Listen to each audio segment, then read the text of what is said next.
அஸ்ஸலாமு அலைக்கும் வரஹ்மத்துல்லாஹி தஆலா வபரகாத்துஹு. பற்களின் அமைப்புகளை சற்று கூர்ந்து கவனியுங்கள். இறைவன் பற்களை எவ்வளவு அழகாக நேர்த்தியாக முத்துச்சரம் போல் கோர்வையாக அமைத்துள்ளான். இதன் மூலம் நாம் உணவுப் பொருட்களை கடித்து உடைத்து அரைத்து மென்று விழுங்குகிறோம். இதில் ஒரு பெரிய ஆச்சரியம் என்னவென்றால், குழந்தை பிறந்ததுடன் தாய்ப்பால் பருக வேண்டியது இருப்பதால் அதன் வாயில் பற்கள் இருப்பதில்லை. குழந்தை சற்று வளர்ந்ததுடன் தாய்ப்பாலுடன் சேர்த்து மிருதுவான உணவுகள் தரப்படுகின்றன.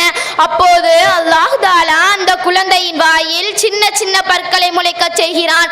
குழந்தை 7-8 வயதை அடைந்ததுடன் அதன் உணவும் அதிகரிக்கின்றன. கடினமான உணவையும் உண்ண ஆரம்பித்து விடுகின்றன.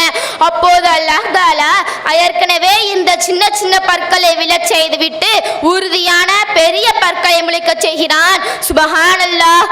கால்நடைகள் பொருட்களை சாப்பிடுபவை, எனவே அவற்றுக்கு கோரை பற்கள் தேவையில்லை. மிருகங்கள் மாமிசத்தை சாப்பிடுபவை, அவற்றுக்கு கோரை பற்கள் தேவை. ஆனால் மனிதர்களாகிய நாம் சைவமோ அசைவமோ இரண்டையுமே வெளுத்து வாங்குவோம். அதற்கு ஏற்றால் போல் 2 வகையான பற்களும் நமக்குள் உள்ளன.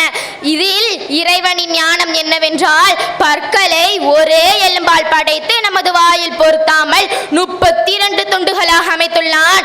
இதன் மூலம் நாம் ஒரு பல் கெட்டுவிட்டாலோ அல்லது உடைந்து போனாலோ மற்றொன்றை வைத்து நாம் பயன்படுத்திக் கொள்ளலாம்.